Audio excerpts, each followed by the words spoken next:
Hello, everybody. Cheers.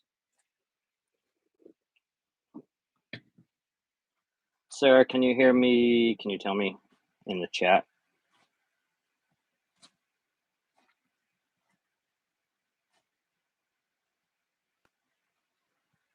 How's everyone doing?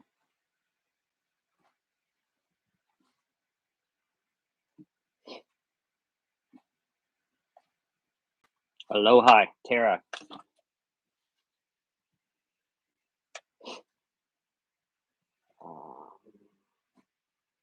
Can you guys hear me? I have my ear pods on. Okay, Sarah says all good. Nice. Kind of wonky. Let me see here.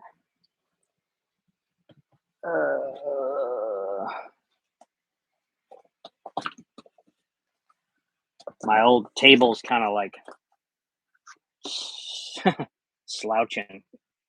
Not unlike myself at this point. Hello from Brisbane. Nice. Australia's tuning in. That's nice to see y'all. New Zealand. Nice. Northeast Ohio. Nice. Thanks for tuning in, everyone.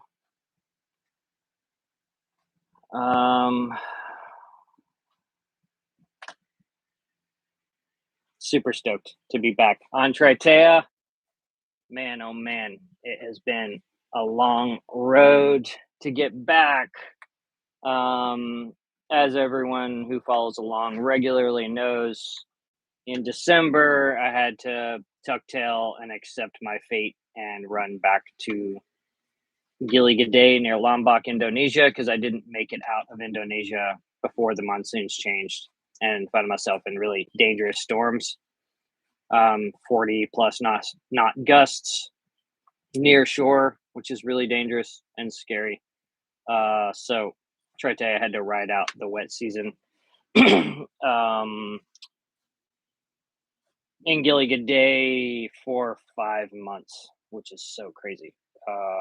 I got back. I don't know when I actually got back to the boat. I think beginning of May. Yeah, beginning of May, I got back to Triteia, started getting her ready, and was waiting for the winds to come back. And now the southeast trades are finally coming back. And I sailed. We're currently on the island of Gili Air off the coast of Lombok, which is fantastic, like really cool. It's like pretty touristy, but what's nice about it is it's like a balance between Bali and like the rest of Indonesia. So but the really cool thing about this little island is there's no cars and there's no motorbikes. There's only electric scooters. So it's like a really chill vibe. There's a lot of people in around, but there's like good restaurants to eat at. There's like good shops and stuff. So it's a really neat sort of little spot. I'm on a mooring ball. You're going to see lots of movement because there's tons of ferries that come through and wake and everything. So, so that's what that's where I'm at currently. And as always with these, I'll get to some questions in the live stream or in the chat once I kind of run through what's happening. It's too hard for me. Oh shit! See big. Oh shit! Big wake. You can't see how dramatic that wake was, but so yeah, the southeast trades have come back, and 2 days ago I sailed here from Gili Gede. It was a 30-mile passage. Fantastic sailing. Like I was like hooting and hollering at the sky. It was so nice, like really fun sail. Really remarkable wind. Triteia is dialed in. And it's really funny, like midway through that little passage the other day, I realized, because I suffered extreme burnout at the end of last year. Extreme, like the worst I've had since leaving. And I was just like, what am I doing? Like, this is terrible. I hate everything right now. It was rough. And I realized on this little sail, which it should have seemed obvious, but I realized on that sail I got burned out because I had to motor for 1,600 miles, which there was no way around it because there's just the winds shut off. There's light winds in Indonesia anyway, but I was like, oh, I burn out from motorboating, not from sailing. Had I been sailing all that time, I wouldn't have been suffered nearly as bad from burnout.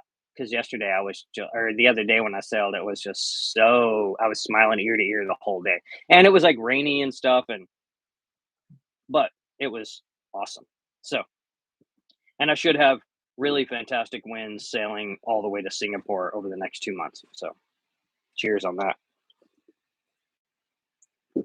Um, so I'm here at Gili Air for a few days.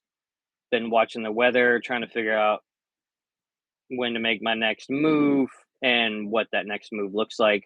Basically, the next step is to sail from here to Borneo. There's like this orangutan sanctuary, but it's like open. It's not like fences and buildings and stuff. It's just the jungle, and they're protected. Critically endangered orangutans in Borneo, and they have this platform where they like regularly put food so that the orangutans will gather there so that people can see them. So I'll be doing like a tour of that. Um, Basically, you drive your boat up a river, you anchor it, and then you pay a tour company. They have a security dude stay in your cockpit and sleep overnight for 2 nights, or yeah, 2 nights and 3 days, and then you take like a houseboat sort of thing up the river, and either group or private tour. You sleep on the boat, they feed you, but you go up and you see everything from crocodiles to different types of monkeys to hornbill birds to the orangutans, and you do like night hikes and all this stuff. So that's what we're pushing towards now. Um, Super stoked about that. Uh, but it's about 400 miles from where I sit now, like as the albatross flies. So there's a couple spots I can hop to shorten that distance. There's a little island called Bali Mon I could stop that's kind of midway.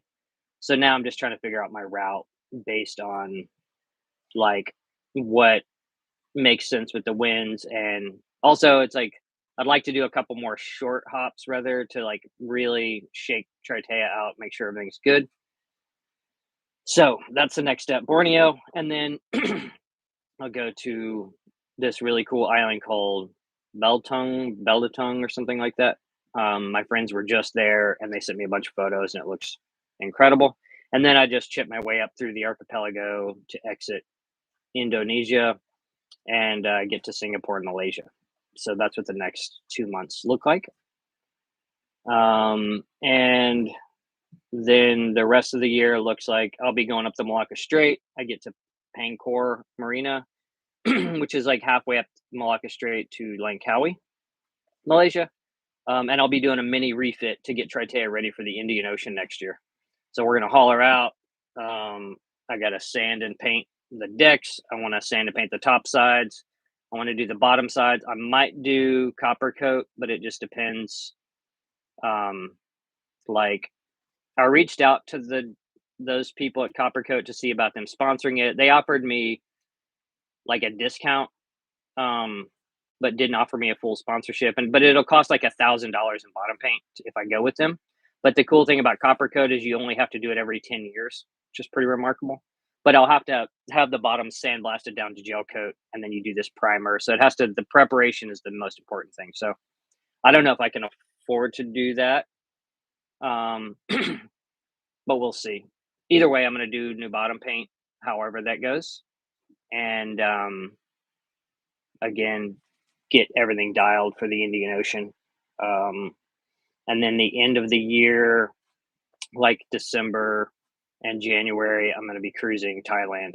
And then come February 1st, push off to sail across the Indian Ocean. So that's what the plan is for this year.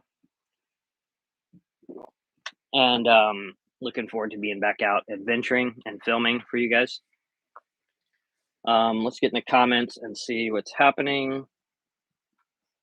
Someone said, "What happened to Rhonda? Did I miss a video?" Yeah, you missed a video like a very long time ago. She left in November. We broke up in October and she left in November. So,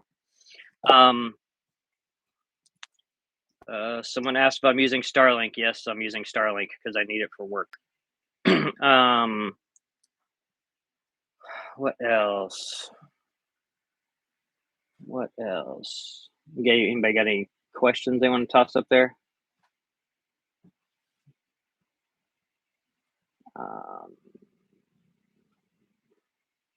I'm not going to scroll back, but if you guys have questions, pop them in and I'll try to keep an eye on the chat now that I got my initial ramble out of the way. As always, my dear friend Sarah is in the live chat.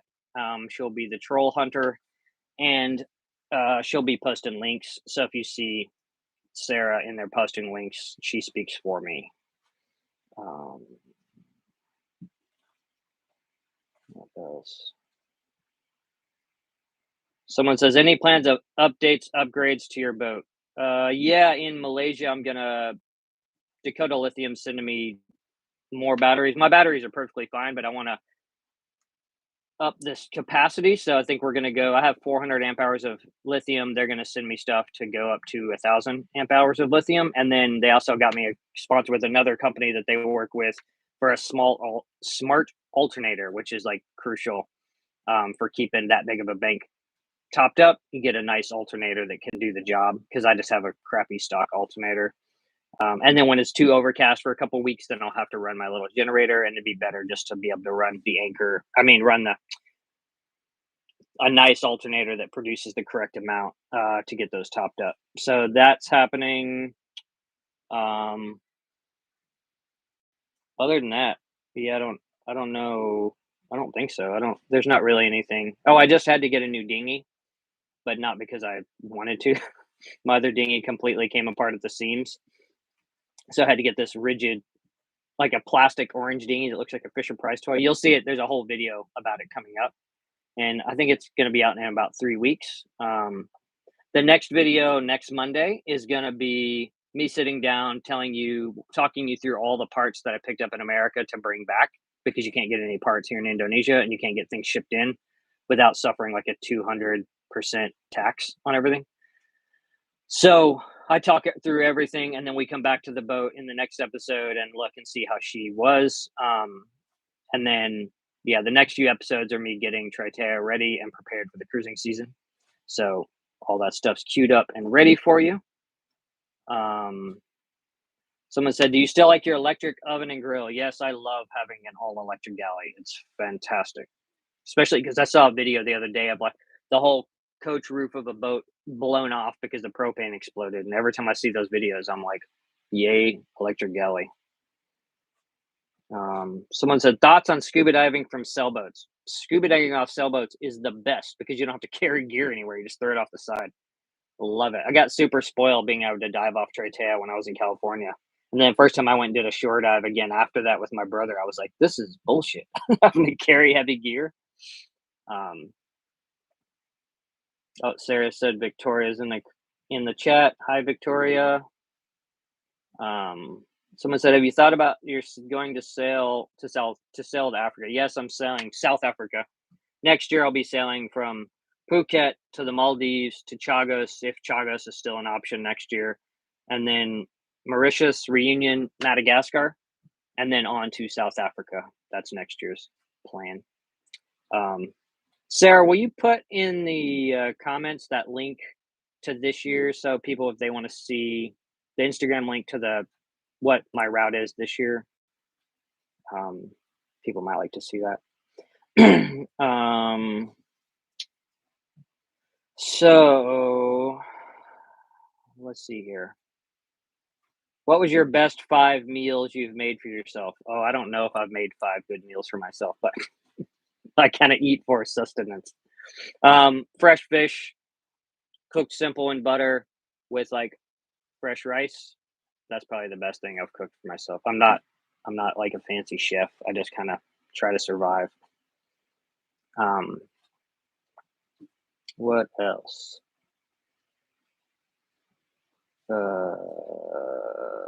Thanks to everyone who has ordered copies of the cruising guide. How do I get this on the screen here?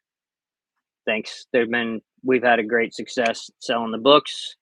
Very, very happy with it. I have my Hawaiian Adventures book should be coming out at the end of the year.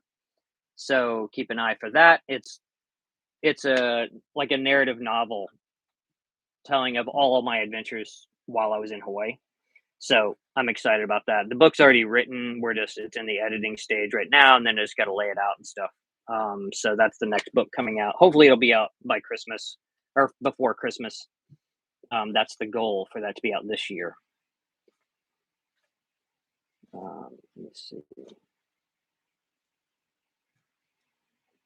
Let me see. Thanks everybody for the well wishes. It's nice to see you guys again. I'm very happy to be back on Triteia. Someone asked what my favorite 3 sailing channels are. I don't really watch. So I watch sailing channels obsessively when I lived on land before I went cruising. But now that I'm out cruising, I don't really watch any sailing channels. Sometimes I'll watch channels to do research for places I'm going. I like Sailing Out Florence a lot. I think they do a really good job, and I like their demeanor and all that stuff. Back when I watched channels, Free Range Sailing was my favorite, but they stopped sailing. And I liked Ron sailing before they had a kid, but a lot of those channels, once they have children, it's hard for me to relate to what they're doing. So, which like more power to them, but just not I don't relate to it. So, but I tend to watch history stuff on YouTube and less sailing adventure because I'm out here doing it.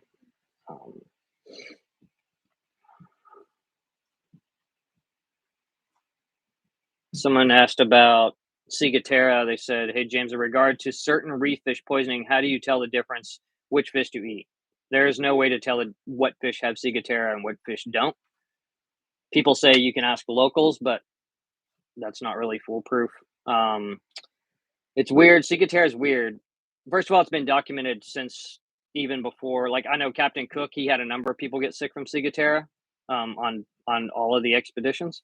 So, and the weird thing is like there could be one set of like atolls that have certain fish have ciguatera and other ones don't, and then you can move to another island chain nearby, and it's the opposite. And you can't test for it, and you can't cook it out or anything, and it builds up in your body. So eventually, you get violently ill, and you just can't risk eating fish anymore. The best way to avoid ciguatera is not eating barracuda or tuna or anything that you catch near to the reef, because they eat all the reef fish, and so they have a higher concentration of ciguatera. You know, in theory, you could eat a lot of smaller reef fish and only build up your ciguatera slowly in your system, but I just don't fish near reefs to avoid all of it.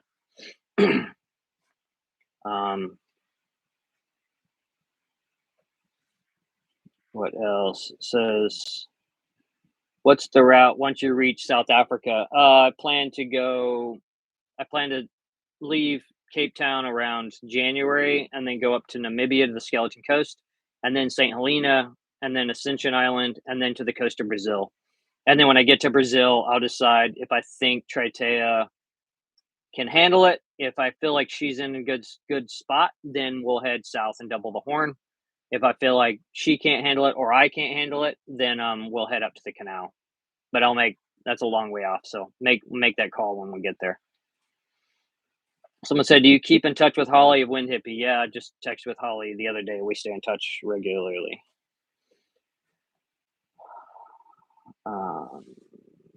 Thanks for the belated 50th birthday.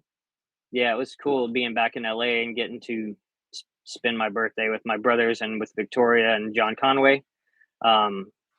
Easily like the best birthday in the last 50 years. Someone said, "At work right now, but hope all is well." Yes, that's right. Get paid to watch me. That's the jam.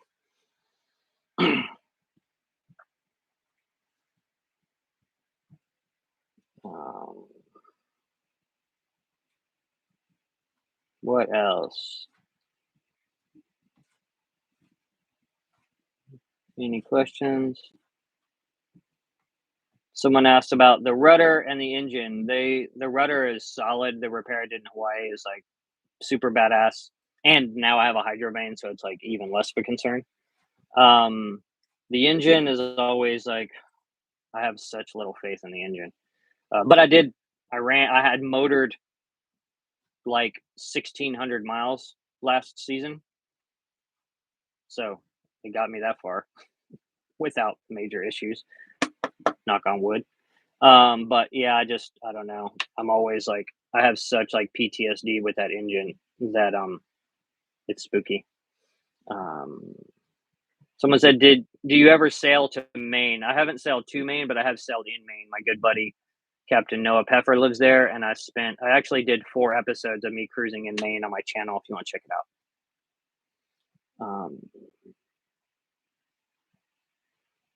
What else? Somebody asked if I would consider doing videos on how I do navigation, pulling anchor to dropping. Maybe, but it's so tricky. It's like YouTube is like so challenging. This is like my full-time employment. And even like when I post like really informative videos or videos trying to teach people, like I love helping people, I love sharing the knowledge, I love teaching people, but they get such fewer views. And then like even like my talk, I posted as a Friday video. It wasn't even the regular, it was just a bonus video for the week of my final talk, the Berkeley talk. Sarah, will you post that in the chat? I posted that, and some dude went on there like tearing me apart, being like, "We're tired of this crap. Like, you haven't posted any sailing," which the 3 weeks prior to that had all been sailing videos. But it's like the informative videos get such smaller views, and like if you think about this is my livelihood, it like it's a tricky balance to do it to try to figure out how to like continue to make a living while also continuing to not just like you know share what I want to share, but also be able to actually pay the bills. So it's a funny balance. But it's so many people had asked me if I would please either, they wanted me to do a live stream of my talks or share them. And so I shared 2 of them and they've gotten a fraction of the views.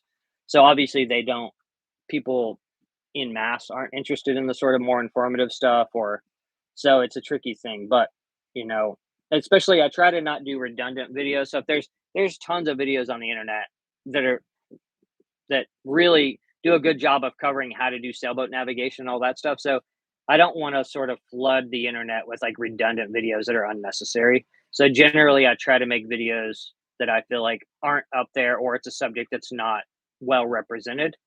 So then I'll make a video on that subject.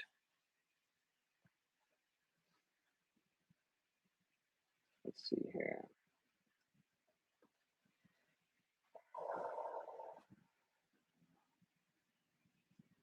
Someone said, why did I choose my wind vane over a monitor? Because it's an auxiliary rudder wind vane. And I tend to have nervousness about losing a rudder. Also, like hydro vanes are way better than monitors because there's completely self-contained on the stern. There's not a bunch of lines running through and stuff like that. So they're completely, and you have the emergency rudder. So that's hydro vane. There's nothing better on the planet. No wind vane on the planet is better than a hydro vane. Someone said, do you know anyone using a composting head for world cruising? Yes, I do. And I've been on their boats and it smells terrible. Multiple boats.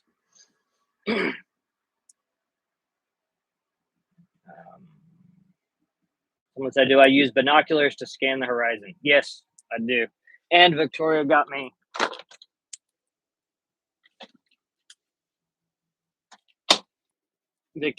a monocle too for my birthday, so that'll help. I tend to close one eye anyway when I'm using binoculars at sea because it's so like this, and I don't want to get seasick. So yeah, use binoculars regular, especially here in Indonesia where there's so many small obstacles.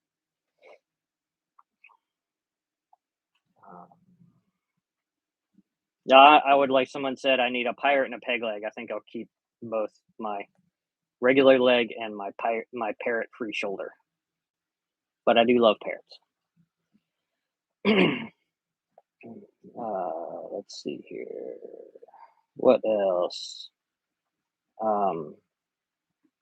What else? I'm trying to think. I had a whole list of things I was going to tell y'all about. I'm going to check my links thing real quick. I have like 2 new articles out currently in magazines. One is in Latitudes and Attitudes, fantastic magazine. You can get that at West Marine all over America. Beautifully printed. I have a huge article in there about sailing plans changing, specifically about what happened last year with me getting stuck in Indonesia.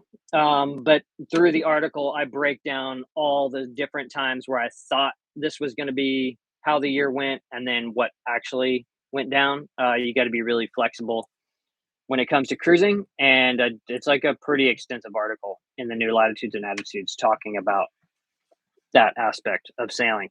I also have an article in Sail Magazine right now, which I haven't even seen because now they've changed that magazine to where you can only get printed copies if you subscribe. So I haven't even promoted that because like I'm not going to tell people they have to subscribe to a magazine to get a printed copy. They were also like kind of a nightmare. I'll never write for that magazine again, but it's a bummer. I'd love to see it because it's an article about when my tiller broke in 45 knots off the coast of New Zealand. It's a fantastic article, but I wrote that article. They sat on the article for a year and then finally put it out, and they put it out in the issue that doesn't exist on the newsstands anymore. So kind of a bummer for me, but I'm afraid that's the way a lot of magazines are going. But I just finished another article for Yachting World that's going to be coming out in an issue soon, which is really cool. I can't talk about it, but good article with them coming out. Yeah, so that's what's happening on that front. Someone said, how do I feel about being back sailing? I'm super stoked to be back sailing. Very, very happy.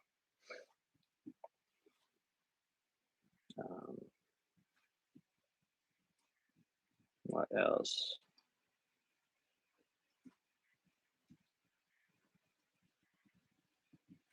Someone said, it pains me to see you in the capital of teak wood and not consider upgrading those cabinets. What in the world's wrong with my cabinets? They're beautiful. Like, I own a vintage boat because I like beautiful old things. Like, I don't need everything to be like new and flash. I like old, beautiful things that are worn, much like me. Sarah, will you post the link to the pirates question? Pirates only exist in very specific places in the world, very well-known places, and it's always coastal. People think that there's pirates in the middle of the sea, like in movies, and that's not the case. So no, there's not. I mean, people will rob you anywhere, but you can get robbed on the street in any American city very easily. Or you can, if you leave your laptop in your car in the mall parking lot, someone will break the window out and take your laptop. So if you allow yourself to be in a position of letting people steal stuff from you, then that's always going to happen. But as far as pirates, people actually boarding you, it's very few places in the world. There are very known hotspots. Noonsite.com lists all the security concerns for every country in the world. And so it's easy to know where those places are ahead of time. But I did do a whole episode talking about pirates versus bandits, imaginary concerns versus real security risks. So if you want to watch that, I talk through the whole thing. Someone said tiller broke on the way to Hawaii, right? No, the rudder broke on the way to Hawaii.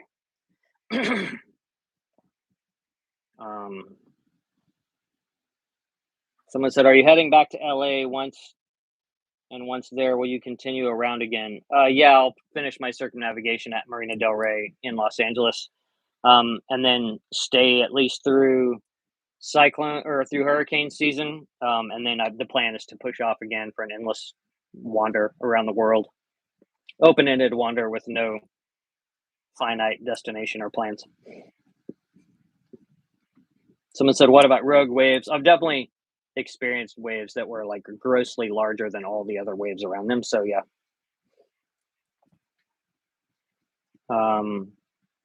Sylvia asked, what are your plans now? How long were you sailing for places? Sarah, will you post that link again for this season? It's tricky because like some people come on a little later when I've already addressed certain subjects. So it's hard to find a balance between like repeating myself over and over again, while also letting people being able to answer their questions. It's a tricky thing. So we have a number of links prepared that Sarah will be posting for some questions that I've already addressed. How bad is the growth on the bottom over there? It wasn't too bad. I had the divers at the marina professionally scrape the whole bottom, so I didn't have to before I left. So the bottom's really clean right now. You bring any new interesting books back to add to your extensive library? I did. Let me see here. Oh, see, you caught me off guard. I didn't have my books prepared. Yeah, the book I'm currently reading, which I don't know where it's at. Well, there's two books. I wish I knew where the other one was. Oh, maybe it's in the V-Burf, but one's called Fish Don't Exist, which Victoria got me for my birthday, which is really cool. Pretty interesting. You can look it up. I don't have the Victoria, if you're in the chat, will you post a link to that if you're able to that book? She read it and said it was amazing, so she got me a copy. I also picked up this Beyond Blue Horizon, Brian Fagan. Brian Fagan wrote the intro for my cruising guide. He's an anthropologist and a sailor, and I think he's written like 90 books or something. This book is fantastic. It's like a history of like humans, how the earliest mariners unlocked the secrets of the ocean. And so far, this book is really incredible. So you should check it out.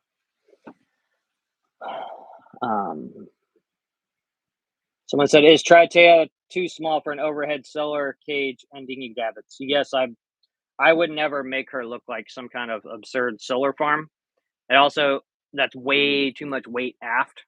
She already sits very low in the water, so I think people tend to like overdo it by adding more and more and more rather than just like realizing that like you don't need so much stuff. Like I've said this in a billion different interviews and a billion different live streams, but all of my heroes sailed in the 1950s, 1960s, and 70s, and they had almost nothing on their boats, and they did exactly what I'm doing. So a lot of times people, they think they need all the bells and whistles, and you don't need that. So that's kind of the philosophy that I sail under. Speaking of interviews, I just did a fantastic, maybe the best podcast interview I've ever done. Oh, thank you so much, Junk Rig Sailor.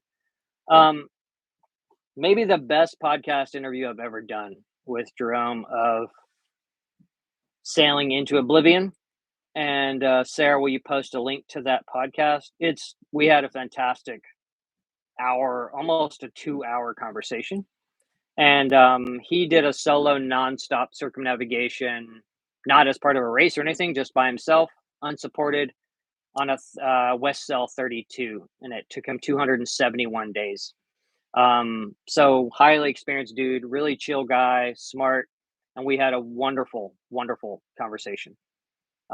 Sarah just posted that link in the comments, and after this live is done, I'll put it down in the description for anyone who doesn't have easy access to the to the live chat.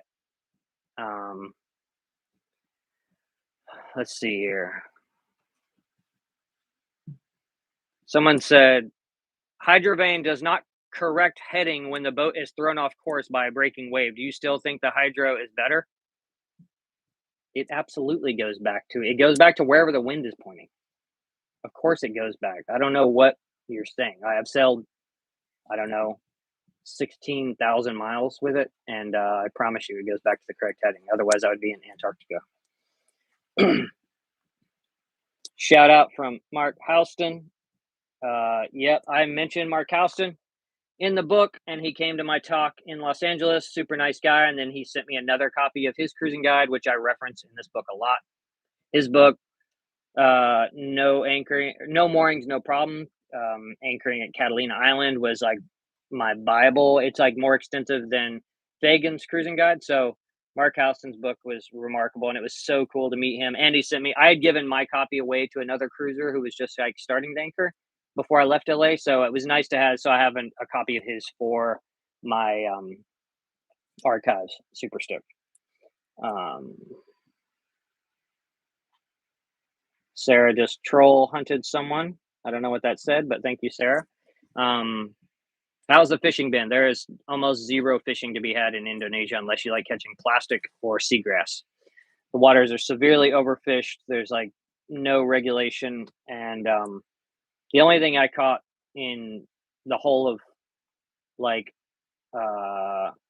Indonesia was like a mahi that was like that big, and I put it back. And then the next time I was in a village, I saw 4 mahi that size for sale, dead on the sidewalk. So at this point, I don't feel right about pulling any fish out of the ecosystem in these waters. So I will just buy my food ahead of time.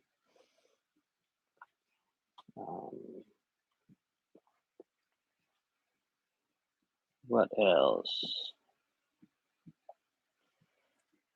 What else? You guys got any questions?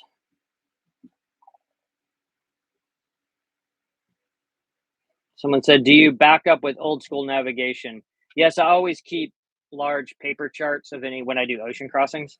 Always have one on board, and I have a sextant. I know celestial navigation, and I always keep the updated almanacs when I do ocean passages, so that if everything went silly. Oh, that's actually a good segue. So I left the marina after the boat sitting still for 5 months, and I headed up here 30-mile passage to Gili Air. Now I bought like a new iPad. You're gonna see all this in the next week's episode, but I bought a new iPad when I was in Southern California because my other one, the battery wasn't staying charged very well. So I was like, okay, this is good preventative maintenance. Buy a new iPad while I'm in the States. Loaded it up, got a new OtterBox for it and all that stuff so that I could have like fresh navigation iPad. The other one I had bought in 2020, so it had done good so far. Set it all up with my track when I was going to leave the marina. It showed my position where it was, so I was like, there's no real way to know if the GPS is like working until you start moving, and it shows your speed and shows you moving and stuff. So set it all up. I'll drive out of the slip and start heading out through the mooring field, and it's not showing my info. It's not showing that I'm moving, so it's not, the GPS signal's not working. So for the last, I don't know, 2 or 3 months of last year, I was getting my GPS signal from my data hub. Previous to that, I always use this Garmin Puck. For navigation on Triteia, I just use this Garmin Puck and an iPad all the way from Los Angeles to Indonesia. So, but I had been using the data hub because it's convenient. It has its own GPS antenna, and then then I'm like, okay, I can save this as a backup in case something ever happens, and not wear out my Garmin Puck because this one was new in January of last year. So it's not working. I was like, well, maybe it's settings with the new iPad. I used my phone, which worked, and I was able to get out through the reefs and through the boats. Once I got out past Gili G'day, I put the autopilot on. I'm driving. I go downstairs. I restart the data hub. I restart the iPad. Nothing's giving me a signal. So I pop out my Garmin Puck and I plug it in, and it's just both lights are lit up and it's bricked. It won't boot up, won't turn on. I tried different power cords. I tried different plugs. I tried everything. It's just doing the same thing. I go up. I'm looking around. Okay, so now 2 of my GPS sources aren't working. Thank you so much, Dwight Smith, for the donation. Appreciate it. I go up, I look around, I see some big ships coming out of Mataram. So I turn on my AIS so that I can see what speed they're doing and direction, and they can see me and stuff. Turn on my GPS. I turn on my AIS. It boots up, gives me a signal saying no GPS found. Now it has its own antenna. This is a standalone unit, and my data hub has its own antenna. So 3 different systems, none of them are connected to one another, and all of them have failed getting a GPS signal. But I had GPS on my iPhone, so I thought, well, if I didn't have it on my iPhone, I'd have thought there was a military ship jamming all the GPS. I come down, I turn on my VHF, and once it boots up and everything, it shows a Latin long. So it has its GPS signal. So this was like such an interesting thing that I have 6 possible options for GPS on the boat, maybe more, but 6 known. 3 of them all failed unrelated to one another at the same time. Now, had I been at sea, then it would have been even like, wow, So like at sea, the GPS on an iPhone doesn't work. it at all. It's just like there'll be days, 3 days where there's no signal. Same thing with my VHF. In the middle of the ocean, there'll be days where there's just no Latin long on the VHF because it's like too weak or whatever. So that that was a serious, like, interesting wake up call. I ended up, I don't know, within an hour or so, once I got past the ships and everything, I never got the AES to work on that passage, but within an hour or so, I took my old dead Garmin and I took the battery out of this one and I put it in this one, the new one, and it fired right up.